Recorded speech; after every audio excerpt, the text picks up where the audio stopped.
Right, fellas, it is currently Tuesday the 29th of August. It's about 8 p.m. There's 3 days to go for Liverpool to get their act together, to get their shit together, to make some signings. Now, all jokes aside, I wanted to make this video to speak about who I hope we sign, the areas I hope we strengthen, and just to get some general discussion going on in the comments and kind of get you guys' opinions on who you think we should sign and what you think we should do. So the first thing I'll say, I guess we're all breathing and kind of coming off the high of Sunday, which I don't want to say it papers over the cracks. I think that's a little bit too harsh. I think we have a very, very good squad, a very good team, but business still needs to be done, absolutely. And I think we need to build on Sunday, not waste time, not dwell. Now, the other thing that needs to be said, I think so much of what we see online, social media, people complaining, the overreaction most of the time, I think is a little bit harsh. Because there's still 3 days left. The transfer window has not closed. We've seen time and time again. Dominic Szoboszlai, Wataru Endo, these signings came out of nowhere. They were very quick. And sometimes that happens in football. Now, yes, signings I think should have been made weeks ago. It would have been more ideal if they were made weeks ago. But there's the business side of football we don't see, the business side of transfers that we don't see. Maybe a certain player didn't want to leave a certain club. Maybe the club didn't want to sell until they had a replacement. And that, of course, further intensifies the later the window goes on. There's all these different things, different factors that contribute to not getting a signing done. And look, I think there's probably a lot of incompetence and lack of planning from Liverpool, to be quite honest. But let's not speak about that until the window's closed, because the window is still open. Things can still happen. That's my point. Now, what can still happen, and what I hope can still happen? Let's get to that. 2 areas I think we need to strengthen desperately. And my opinion has changed a little bit on one. A few weeks ago, all summer really, I was calling out for a specialist defensive midfielder, a Moises Caicedo or Florentino Luis, someone like that, Czech Toure. But in these last couple of days, I've started to lean a little bit more towards the opinion that we should get a Ryan Gravenberch, a Manu Kone, a Kefram Thuram, someone who is a versatile midfielder, someone who can do a job as a defensive midfielder, but is actually more so an 8 or a 10, and someone who is a versatile player, can just bulk up the squad, give us options, can do a job at defensive mid. And I guess doing a job, it's not really a great standard to have. It's not the ultimate heights that you want to be reaching, to have a player that just does a job for you.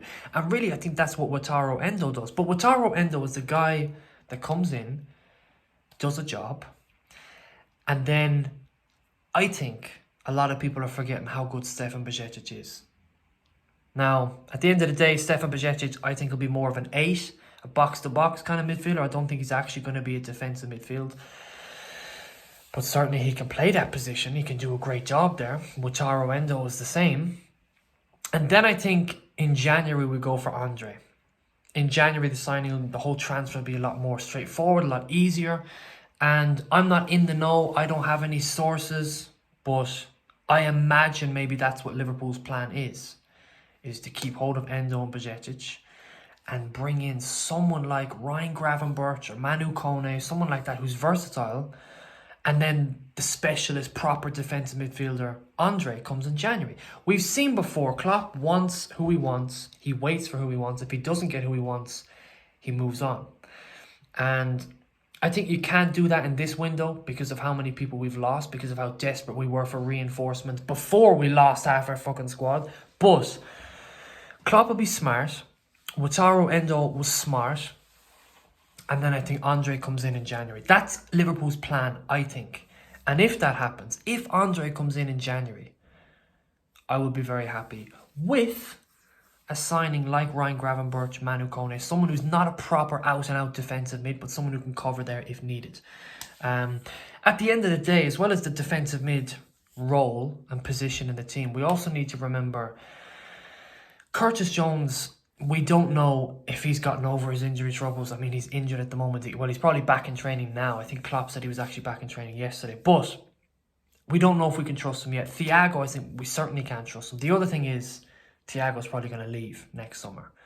So I think a proper, versatile centre midfielder, someone like Ryan Gravenberch, Manu Kone, I think that will be, I guess, a smarter signing, a more needed, more necessary signing at the moment, instead of a out-and-out defensive mid. And then in January, you get Andre, who is the defensive mid, the out-and-out specialist defensive mid, the number 6. Because Wataru Endo and Stefan Bajcetic can do a job until January. Gravenberch or Manu Kone, whatever, could do a job there if needed as well. And I know doing a job is not the standard that you want to have, but I think they could do a very, very good job there. And then Andre comes in and has time to settle, and there's other players who can play there if he needs more time to settle, etc., etc. That would be my opinion. I'm leaning more towards that opinion now. I think that's what Liverpool may actually do.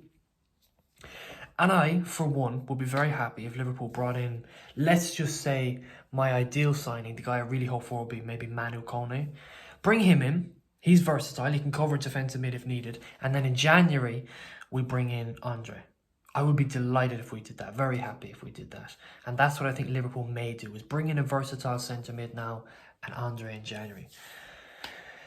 Second area that we need to strengthen is absolutely, most certainly, centre-back. And after the weekend, again, it just underlines the importance of bringing in a centre-back and just shows how vulnerable we are there. Virgil van Dijk is suspended for at least one game. It's probably going to be more because of his outbursts and his verbal abuse. And Ibrahima Konate, what a surprise, he's injured again. Now, he is a fundamental component to this new system that we're playing, and he's going to miss 10 to 15 games this season. It's kind of a guarantee, really. And it's not going to help when he has to do 2 roles in the team, basically. It's always going to be a little bit worse for a player when they have to cover more ground. So that needs to be bared in mind. And I think, as well as covering for injury issues at centre-back, you need to provide competition for Virgil van Dijk. He needs someone who can give him a kick up the arse, someone who can keep him on his toes. But really, I think we actually need to bring in a starter, a proper starter centre-back, because this role that Andy Robertson is trying to get into and adjust to, although he's been good the last 2 games, I don't think it's going to work long run. I think we could certainly do better. Now, I just said a few minutes ago, lads could do a job. Andy Robertson could certainly do a job there. But I think the likes of Wataru Endo and Stefan Bajcetic can do a much better job in defensive mid than Andy Robertson could do as a left centre-back in a back 3. So I would hope that a starting centre-back comes in, someone who can provide competition for Van Dijk, but someone who can actually play with him, replace Andy Robertson, really. So the whole system works a little bit smoother. And a centre mid with some versatility who can come in, and those 2 signings just bulk up the squad, give us further options, bring in some quality, some youthful exuberance and hunger, that fresh legs that we need as well. So those would be the 2 areas I think we need to strengthen. And I know a lot of people calling out for a defensive mid, and I was of that same opinion up until a couple of days ago, and I've just started to lean a little bit more towards the opinion that Endo and Bajcetic can do a job there until January, and we bring in Andre. So let's bring in a versatile centre midfielder instead, and a centre-back. Absolutely a centre-back. So I know with outgoings, there was a few rumours about Joe Gomez today. I don't think that's going to happen. If this, a month ago, if they'd been interested, if they made a huge offer, the crazy money that they have, I would have argued we should accept. I mean, I was of the opinion that we should at least one of Matip or Gomez should be sold this summer. Doesn't look like that's going to happen. To be fair, both of them had a good game on Sunday, so they can still provide a lot to the club. But yeah, the timing of this transfer is just not ideal. So Joe Gomez I expect to stay, along with Mo Salah. I'm not even giving that one energy. There's no way he's been sold. I certainly hope not. But Nat Phillips is the other name that was mentioned a little bit today. He may potentially leave on loan. I feel so sorry for him. His career being ruined really by Liverpool. I don't know why. I don't know what Jurgen Klopp is doing with him. If a centre-back was to come in, maybe Nat Phillips could leave permanently. I certainly hope so for him, for his career, for his sake. But we'll see. We'll see what happens with outgoings. I don't expect many more outgoings. I don't expect anything else to happen with outgoings. But with incomings, I certainly hope for two.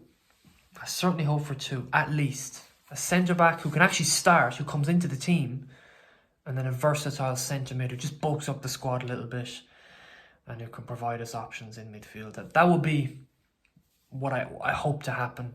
That would be my ideal summer, with Andre coming in January. Now, if Andre doesn't come in January and Endo and Bajcetic are our defensive midfielders for the whole season, then I would question things a little bit. Then I would be a little bit worried. And then that kind of, the other side of that, well, how good is Andre? To which I can't really attest to, because I've not even seen him that much. But he is the specialist defensive mid.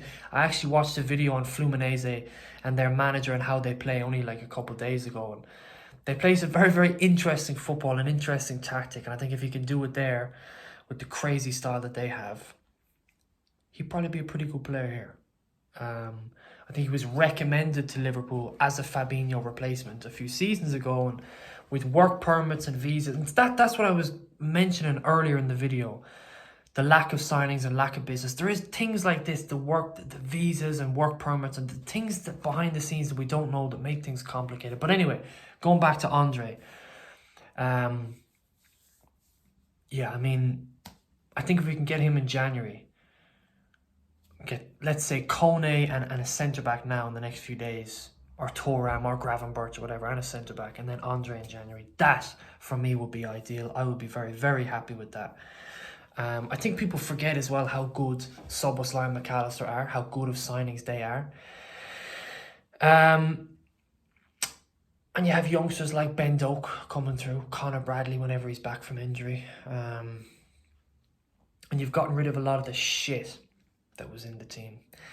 But look, that's my opinion, what I hope to happen in these next couple of days. Please give me your opinion. Let's get a little discussion going on in the comments. Give me your guys' feedback. And look, 3 days to go, man. 3 days to get something done. Fingers crossed we can do something. Signings hopefully will be made. I think signings, bare minimum one, at least one. Excuse me, at least one. If I had to choose one position, I would probably choose centre-back. Now, Jarell Quansah came on at the weekend. He's another option back there. Looked pretty solid, but, you know, Gomez and Matip have not been great the last couple of months. Konate is so injury-prone. A centre-back, I think, is probably priority over another midfielder. But there's 3 days to go. Let's see what happens. Give me your opinions. Give me your feedback. And I guess when there is some movement and when there is something official to talk about, we'll have another video up for you boys. So make sure you subscribe. Stay tuned for more videos to come. Leave a comment. And we'll speak soon.